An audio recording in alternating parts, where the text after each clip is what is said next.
가수 박상민 씨와 너무 닮아서 이 기자들조차 헷갈렸다는 모창 가수 박성민 씨에게 사법 처리 결정이 내려졌습니다. 이번 사건으로 박상민 씨는 심적으로 많이 힘들었다고 하는데요. 가짜 박상민 사건에 대해서 머니투데이 김원경 기자와 함께 이야기 나눠보도록 하겠습니다. 어서 오세요. 네, 안녕하십니까. 네, 이 가짜 박상민에게 결국 사법 처리 결정이 내려졌습니다. 네, 맞습니다. 가짜 박상민 임모 씨가 고소된 지 8개월 만에 사법 처리 결정이 됐는데요. 서울중앙지검 형사 6부는 어제 가수 박상민을 사칭해 야간 유흥업소 등에서 활동을 한 혐의로 임모 씨를 불구속 기소했습니다. 네. 가짜 가수가 부정경쟁방지법 위반 혐의로 불구속 기소된 것은 처음인데요. 그렇군요. 임 씨는 지난 2005년 12월부터 지난해 2월까지 경기도 성남의 한 나이트클럽에서 자신이 모창 가수임을 밝히지 않고 박상민의 행동과 외양을 그대로 흉내내서 이른바 립싱크를 하는 방법으로 30여 회 공연을 함으로써 관객으로 하여금 진짜 박상민과 혼동케 한 그런 혐의를 받고 있고요. 이 밖에도 지난해 경기도 고양 일산의 한 나이트클럽과 서울 신림동의 한 나이트클럽에서도 각각 30회씩 박상민 씨를 사칭해서 공연한 혐의를 받고 있습니다. 네. 검찰은 또 임 씨에게 이 같은 활동을 제의했던 그의 매니저 김모 씨에게도 같은 혐의로 함께 기소했습니다. 네. 가짜 박상민 씨 외에도 이런 모창 네. 가수들이 참 많지 않나요? 예, 그렇습니다. 예, 그런 모창 가수들에게 이번 사건이 어느 정도 영향을 미치게 되지 않을까 그렇죠. 걱정이 되거든요. 네, 일부 매체에서 이번 검찰의 결정으로 다른 모창 가수들에게 좀 피해가 가지 않을까라는 우려의 목소리도 냈는데요. 사실 좀 그렇지 않습니다. 예. 이 가짜 박상민과 다른 모창 가수는 본질적으로 좀 다른 차이점이 있는데요. 바로 립싱크 부분입니다.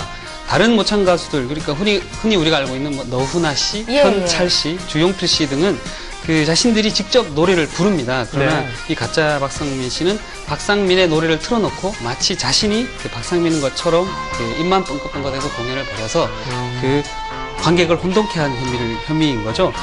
검찰 조사 결과 임 씨가 출연한 유흥업소 사회자는 임 씨를 진짜 박상민인 것처럼 소개하기도 했고 업소 전광판을 통해서 특별 출연 인기 가수 박상민이라고 광고를 함으로써 관객에게 혼동하게 한 것이죠. 쉽게 말해서 관객이 모창 가수임을 알고 그 사람을 봤다면 괜찮은데 이번 임 씨 같은 경우는 진짜인 것처럼 속였다는 점에서 아주 문제가 됐습니다. 그렇군요. 예. 이번 사건으로 박상민 씨가 정말 많은 피해를 받았을 것 같은데 피해는 언제부터 있었고 또 규모는 얼마나 될까요? 네, 박상민 씨는 약 한 5년 전부터 임 씨의 존재를 알았다고 합니다. 예. 지인으로부터 자신의 행세를 하면서 야간 유흥업소에서 이런 공연을 벌이고 있다는 사실을 알게 됐는데 처음에는 문제가 되는 줄을 알고 있었지만 그 사람의 생계에 걸린 문제라고 생각하고 그냥 네. 별다른 제지를 하지 않았다고 하는데요. 그러나 시간이 지날수록 사람들이 자신이 사실 박상민 씨는 방업소를 출연하지 않는데 사람들이 자신을 이제 방업소 출연한 줄로 알고 오해하는 사람들이 자꾸 나타나고요. 그리고 임 씨가 아무래도 전문 거성 아니다 보니까 좀 서투르게 공연하는 모습을 보면서 박상민 씨 실력이 저거밖에 되지 않냐라는 이렇게 오해하는 사람도 생김으로써 이제 계속 자신이 피해를 입게 됐습니다. 그래서 박상민 씨가 이제 임 씨가 공연하는 업소에 찾아가서 이제 한 차례 구두 경고를 했고 임 씨는 하지 않겠다고 약속을 했으면서도 불구하고 계속해서 그런 행동을 반복해서 결국은 이제 사법기관에 처벌을 해달라고 고소를 하게 된 이제 사건이 이르게 됐는데요. 박상민 씨는 임 씨를 지난해 6월 한 차례 저작권 위반 혐의로 고소를 해서 벌금 300만 원을 받게 했고 이번에 사법 처리 결정이 난 것은 지난해 12월 부정경쟁방지법 위반 혐의로 다시 고소를 해서 이번에 결정이 난 것입니다. 예. 이런 부정경쟁방지법이 가수에게도 적용된 사례가 아마 이번이 처음이 아닐까 싶기도 한데 네네. 부정경쟁방지법 쉽게 말해서 어떤 것을 방지하기 위한 법이라고 할 수 있을까요? 부정경쟁방지법은 흔히 우리가 경제 뉴스에서 흔히 볼 수 있는 그런 단어인데요. 이건 우리가 짝퉁 명품과 똑같이 복제된 짝퉁 명품을 단속했을 때 주로 우리가 접하게 되는 그런 단어인데요. 네. 이게 가수에게 적용되는 것이 이번 처음 사례여서 많이 그런 관심을 모으고 있습니다. 유명 명품 회사가 자신과 똑같은 제품을 만드는 그런 짝퉁 제품을 대대적으로 단속해서 버리지 않았습니까? 예. 이번 마찬가지로 가수 박상민 씨는 자기가 엄연히 자기 존재가 이렇게 있는데 자신을 그대로 흉내내서 자신과 똑같은 흉내를 그러니까 앞서도 말씀드렸듯이 관객에게 가짜 모창 가수임을 밝히지 않고 자기가 마치 진짜인 것처럼 그런 행동을 해서 했기 때문에 예. 짝퉁을 처벌하는 그런 혐의로 부정경쟁방지법을 적용을 했습니다. 그렇군요.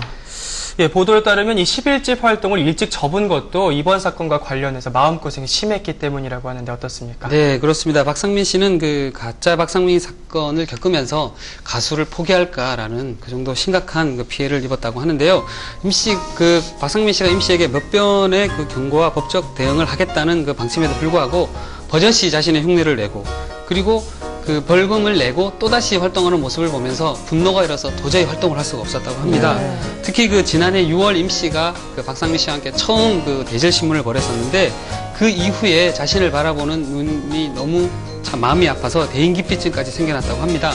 그 이후로 한동안 두문불출하면서 이제 가수를 그만둘 거라고 심각하게 생각을 했었는데, 가족들과 박상민 씨의 소속사 측이 이제 끈질기게 설득을 해서 다시 이번 그 음반을 내고 활동을 하고 있는데, 특히 안타까운 것은 박상민 씨가 그 각자 박상민에 대한 기억을 잊기 위해서 스스로 혹사시키고 있다고 합니다. 네, 하루 일정을 한 10대, 20대 젊은 가수들도 소화하기 힘들다는 그 7개, 8개씩 그 일정을 스스로 잡아서 아주 몸이 녹초가 될 정도로 일을 하고 있다고 하는 게 참 안타깝습니다. 그러네요. 네. 아무튼 이번 사건으로 박상민 씨가 입은 뭐 정신적이나 마음적인 고통에 비하면 그냥 뭐 벌금만 내는 이런 처사가 어쩌면 너무나 쉬운 게 아닌가 하는 생각이 들기도 하는데요. 네, 그렇습니다. 사실 대질신문이 얼마 전에 있었지 않습니까? 그 당시에 검찰도 그렇고 기자들도 그렇고 이 가짜 박상민 씨를 박상민 씨로 혼돈할 정도로 많이 닮았다고 했거든요. 네. 실제로도 그런가요? 네, 뭐 저는 보면 이제 언뜻 봐서는 비슷하다 생각이 들어도 자주 박상민 씨를 보는 이제 저로서는 이제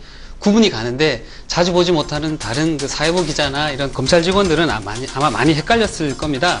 박상민 씨가 약간 그 호리호리하고 체격이 작지 않습니까? 네. 그러나 임 씨는 약간 좀 키도 크고 살집이 있는 스타일이어서 딱 보면 이제 구분이 가는데, 이제 잘 보지 못하던, 평소에 박상민 씨를 잘 보지 못하던 이제 사람들은 그날 많이 헷갈려서 기자들조차 뭐 진짜 박상민인 줄 알고 이리 몰렸다가 저리 몰렸다가 하는 그런 해프닝도 벌였었는데, 특히 그 임 씨가 이렇게 활동을 활개칠 수 있었던 것은 활동 무대가 밤업소라는 점에서 관객을 속이기 편했습니다. 네. 술을 마신 상태에서 컴컴한 무대를 보면 몸집이 좀 크더라도 박상민 씨인지 아니면 가짜 박상민 씨인지를 구분하기 힘들고, 그리고 술도 한 잔 마셨고 컴컴하다 보니까 이제 그걸 알 수가 없습니다. 그리고 유흥업소의 그 분위기상 또 분위기에 취하다 보면 박상민 씨에 대해 자세한 관심을 안 갖기 때문에 흔히 이제 많이 속을 수밖에 없는데요.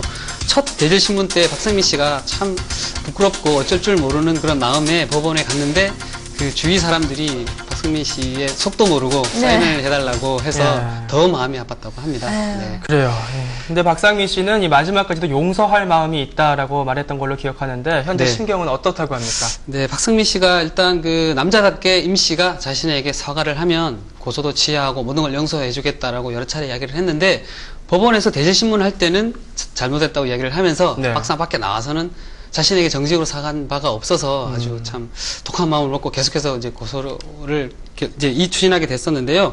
참 진실이 밝혀지는 것 같아서 한편으로는 좀 마음이 좀 편하지만, 그렇다고 자신의 고소로 인해서 다른 사람이 처벌받는 거는 좀 마음이 안타깝다라며 좀 그런 복잡한 신경을 드러내기도 했습니다. 참 그리고 그러나 끝내 사과를 하지 않았기 때문에 앞으로도 그 임 씨에 대해서 추가 그 소송도 생각하고 있는데 계속 추진하겠다고 그렇게 밝혔습니다. 네, 박상민 씨가 임 씨를 추가로 고소를 하게 되면 어떤 부분을 추가로 고소하게 되는지 궁금하고요. 또 앞으로 활동 계획도 궁금하네요. 네, 일단 그 박상민 씨 측은 임 씨의 가짜 행세에 따라서 그 자신이 많이 이미지 손상을 많이 봐서 이게 그 이에 대한 손해배상 청구 소송을 할 예정입니다. 좀 전에 말씀드렸듯이 그 밤업소에 주로 출연을 하고 그 전국 각지를 돌면서 지방 그 명산물 뭐 축제가 있지 않습니까? 무슨 꽃감 축제 무슨 이런 많은 축제들이 있는데, 사실 박상민 씨는 이런 무대를 무시하는 것이 아니라 자신은 좀 더 다른 방법으로 대중과 만나기를 원하는데, 임 씨가 이런 전국 각지를 돌아다니면서 이런 무대에서 조금 그 조악한 무대를 펼침으로써 자신의 이미지를 많이 훼손했기 때문에 이에 대한 뭐 정신적 고통과 함께 이미지 손상에 따른 피해 보상 신청을 할 예정이고요. 그리고 박상민의 팬들이 그 바로 고소죄를 적용을 해서 그 임 씨를 고소죄로 이제 고소할 예정인데, 지금까지 약 200명이 서명을 해서 임 씨가 곧 추가로 고소죄로 또 처벌될 예정이라고 합니다. 네, 박상민 씨는 이번 11.5집을 냈는데요. 그야말로 이 앨범에 올인을 해서 지난날에 좀 아픈 그런 상처를 씻고 이번 앨범 활동을 통해서 다시금 팬들에게 좋은 모습을 보여주겠다고 약속을 했으니까 모두들 박상민 씨의 새로운 모습을 좀 지켜봐줬으면 좋겠습니다. 네. 박상민 씨가 받은 정신적인 고통, 그리고 뭐 이미지에 입은 손해, 벌금, 돈으로는 환산할 수 없겠죠. 그렇죠. 네. 이번 판결이 모창 가수들의 긍정적인 패러디와 또 진짜를 사칭하는 저작권 침해를 구분짓는 명확한 기준점이 되길 바라겠습니다. 네, 스타뉴스 2부는 잠시 광고 보고 이어지고요. 김원경 기자 오늘 말씀 고맙습니다. 네, 감사합니다.